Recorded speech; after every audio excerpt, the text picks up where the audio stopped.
jërë ngeen jëf couvre-feu gi far na jur couvre-feu ci dëkk bi yëral xët mu njëkku la Sénégal dogal bi njiit réew mi jël jëm ci état d'urgence gu ànd ak couvre-feu waa Ndakaaru wane nañu biig ne ànduna ci manifester gu rëy la ñu gis ca Médina gis ko ca ñaari tali gis ko ca Grand Yoff gis ko ca Pikine ak ca Parcelles Assainies ca police bu ginnaaw raay ay ndaw ñoo fa demoon songi ko Vox Populi nañu kaawo ak fitna la ñu dund démb ci guddi ci Ndakaaru quartier yu bari ci dëkk bi ay sànnantey dojek joorantey lacrymogène moo fa amoon fii ci Ndakaaru it baram wata yu bari ci Ndakaaru daanaka ci kaw tali bi la ñu yenn ndax embouteillage bu jéggi dayo ku ci nekk bëgg ñibbi këram laata couvre-feu bi di tàmbali l'observateur tax nañu état bi ak état d'urgence am mbedd mi ak couvre-feu mi intifada gu rëy l'observateur nee nañu moom la ñu dund biig ci mbeddi Ndakaaru yi ministre intérieur Antoine Félix Diome dafa mujjoon wàcc ci terrain bi ngir gisal boppam situation bi Walf Quotidien bind ci xëtam mu njëkk ne décret bi président jëloon jëm ci teg ci réew mi état d'urgence bu ànd ak couvre-feu décret présidentiel boobee mbedd mi xotti na ko taret bëgguñu ko ànduñu ci te it wane nañu ko sawara wuy jax-jaxi ak dëkk bu salfaaño photo boobee moo nekk ci xët mu njëkku Les Échos ay pëna yu ñu taal ca ñaari tali ca Médina ca Grand Yoff ca HLM ca Yoff ak ca Pikine ak ca Guédiawaye journal bi loolee la xëye ba tegal ñu ci ne bari na ay transporteurs yoo xam ne waxtu couvre-feu yi dalee na bett moo tax bi ñu ñëwee ba yegg si jam ñaajo heure bi jot dañoo gaare seeni wata ndànk fanaan ci biir takk der it sonn nañu lool ci guddi couvre-feu gu njëkk gi démb ne fay ay sawara dindi ay barrage yu nekk ci yoon wi ak di doo dàq ak manifester yi daanaka ci loolee la ñu fanaan police bu ginnaaw raay moom nee nañu dañu ko song ba am na lu ñu fa yàq La Tribune nañu ci xëta bu njëkk corona émeute moom la ñu dund démb ci Ndakaaru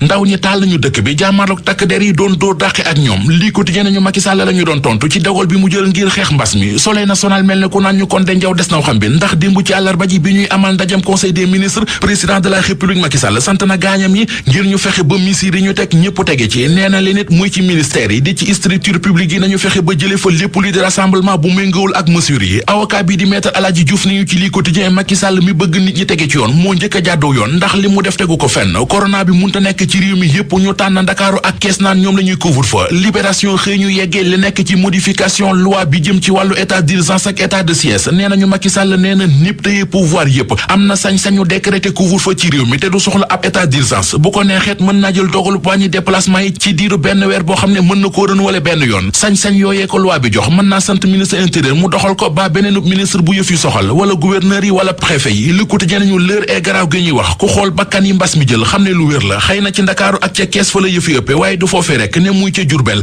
di ca Ndar ca Sigicoor ak ca Kaolack feebar baa nga fay def lu dara jarul ñu jaare fa jàll ci Source A mi ñu xamal ne diggante Macky Sall ak maître Moussa Diop diggante ba neexatul ubbil yéenekaay bi moom maître Moussa Diop ginnaaw bu ko président Macky Sall tëbalee ca bopp Dakar Dem Dikk indemnité di ndàmpaay yi ñu warloo ak moom dañu ko tëye bloqué ko bëgg ndawal ko mu tax a fekk ñay nga di ko galgal doo am yàpp doo am jàmm waa ji di M Fall daanaka looloo ko dal M Fall l'observateur ne nañu ab agresseur la àndoon ak ko gangam yore seeni scooter di wër di agressé ba yam ci ay gendarme GIGN yu séwiru ca boori aéroport Léopold Sédar Senghor ñu bëggoon leen a agressé waaye waa ji di M Fall l'observateur ne nañu hôpital la mujjee ak tànk bu ñu dagg